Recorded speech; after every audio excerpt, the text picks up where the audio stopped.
সালাউদ্দিন সাহেব এই উত্তরগুলো দেন। আপনি যে কথাটা বলতেছেন কনস্টিটিউশন ধারণ করতে হবে, কনস্টিটিউশন করতেছেন, তাহলে তো শহীদ রাষ্ট্রপতি কি হয়ে যায়, ইউজারপ্রার হয়ে যায়। এইগুলো কিছুই বললেন না। ঠিক আছে, এবার আসেন যে আপনি যে কনস্টিটিউশন করতেছেন, সে কনস্টিটিউশন সৃষ্টি হলো কি সম্পূর্ণ ইলিগালি ভাবে, একটা আনলফুল অর্ডারের মাধ্যমে। এই কনস্টিটিউশন তৈরি করে দিল ইন্ডিয়া। ৭২-এর কনস্টিটিউশন আপসীর নেত্রী নিজেই বলছিলেন এই কনস্টিটিউশন ছুঁড়ে ফেলে দিতে হবে। কেন বলছিলেন? কারণ এই কনস্টিটিউশন থেকে স্বৈরাচারের জন্ম। আসেন এবারে ১৯৭৫ সালে ১৫ই আগস্ট শেখ সাহেব সপরিবারে নিহত হলেন। মোস্তাক সাহেব জোর করে ক্ষমতা নিলেন। মোস্তাক সাহেব কোন শিডিউলের আন্ডারে সেদিন শপথ করছিলেন? এই যে থার্ড শিডিউলের কথা যে বলতেছেন, থার্ড শিডিউল তো তখনও ছিল। মোস্তাক সাহেবকে কে পড়ালেন? মোস্তাক সাহেব তো একই ক্ষমতা নিলেন। আচ্ছা, মোস্তাক সাহেবের পরে কি হলো দেখেন, ৬-১১-১৯৭৫ সালে ব্রিগেডিয়ার খালেদ মোশাররফ খন্দকার মোস্তাককে কি করলেন, সরায় দিলেন। দিয়ে কি করলেন, পার্লামেন্ট বাদ দিয়ে দিলেন, পার্লামেন্ট ভেঙে দিলেন। দিয়ে আবু সাদাত মোহাম্মদ সায়েম তাকে এন্ট্রিম গভর্নমেন্ট করলেন। বাংলাদেশের প্রথম এন্ট্রিম গভর্নমেন্ট হলো কবে? ৬-১১-১৯৭৫।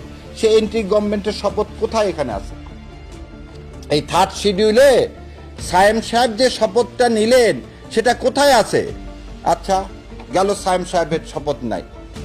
আসেন, প্রেসিডেন্ট জিয়াউর রহমান, শহীদ রাষ্ট্রপতি জিয়াউর রহমান ২১শে এপ্রিল ১৯৭৭ সালে বাংলাদেশের রাষ্ট্রপতি হলেন। এই সংবিধানের কোথায়? সিএমএলএ। সে ছিল সিএমএলএ, চিফ মার্শাল ল অ্যাডমিনিস্ট্রেটর। কোন জায়গায় আছে এই সংবিধানের যে একজন চিফ মার্শাল ল অ্যাডমিনিস্ট্রেটর বাংলাদেশের রাষ্ট্রপতি হতে পারবে?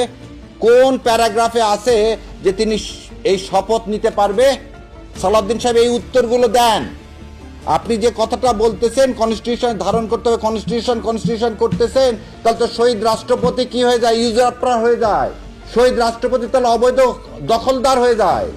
আমরা বলছি কি, জাতির প্রয়োজনে শহীদ রাষ্ট্রপতি সেদিন ক্ষমতা নিয়েছে। জাতির প্রয়োজনে সেদিন শহীদ রাষ্ট্রপতি জিয়াউর রহমান এই দেশকে বাঁচানোর জন্য ক্ষমতা নিচ্ছে, সেটাকে মেনে নিচ্ছেন। জাতির প্রয়োজনে ডক্টর ইউনূস ক্ষমতা নিল, সেটাকেও মেনে নিচ্ছেন। হঠাৎ করে ভোটের পরে কেন আপনি এই ভোটের সময়, এই জুলাই সনদের ইমপ্লিমেন্টেশনের সময় হঠাৎ এত কোশ্চিন রেজ করলেন? একটা কিছু করতে গেলে তো একটা রেশনাল থাকতে হবে। আসেন, আপনি রেফারেন্ডামের কথা, প্রথম রেফারেন্ডাম হলো ৩০শে মে ১৯৭৭। কে? জিয়াউর রহমান সাহেবের ক্ষমতায় যাওয়া এবং তার কাজগুলোকে বৈধ হিসাবে হানা ভোট হলো। কনস্টিটিউশনে তখন রেফারেন্ডামের কোনো বিধানই নেই। আজকে যে আপনারা একজনকে উস্কায় দিয়ে রিট পিটিশন ফাইল করালেন যে এই ভোট না ভোট অবৈধ, এই রিট যদি চলে তাহলে আপনার কিন্তু ওই ৭৭ সালের ফার্স্ট রেফারেন্ডাম অবৈধ ঘোষণা হবে। কারণ তখন কনস্টিটিউশন রেফারেন্ডামের কোনো বিধান ছিল না। আজকে যেমন আপনারা বলতেছেন রেফারেন্ডামের বিধান নাই কনস্টিটিউশনে, ৭৭ সালেও তো কনস্টিটিউশনে এই বিধান ছিল না। তাহলে জিয়াউর রহমানের পুরো ক্ষমতাটা অবৈধ হয়ে যাবে, ওই রেফারেন্ডামে অবৈধ হয়ে যাবে। সাদ্দিন সাহেব আগে নিচের দিকে তাকান, আগে নিজের দিকে তাকান। আসেন, অনেক খুব বড় বড় সব লয়ার হায়ার করা হচ্ছে কয়েকদিন ধরে। কি বলতেছে?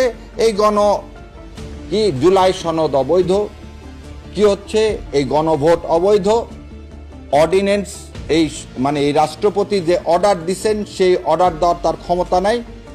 আচ্ছা, আপনারা আমার একটা কথা বলেন, দয়া করে সালাউদ্দিন সাহেবের কাছে কিন্তু এখন মন্ত্রী, উনি আগে একটা প্রশ্নের জবাব দেন।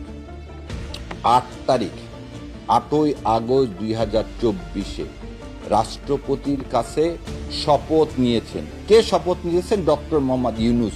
কি হিসাবে? চিফ অ্যাডভাইজার হিসাবে।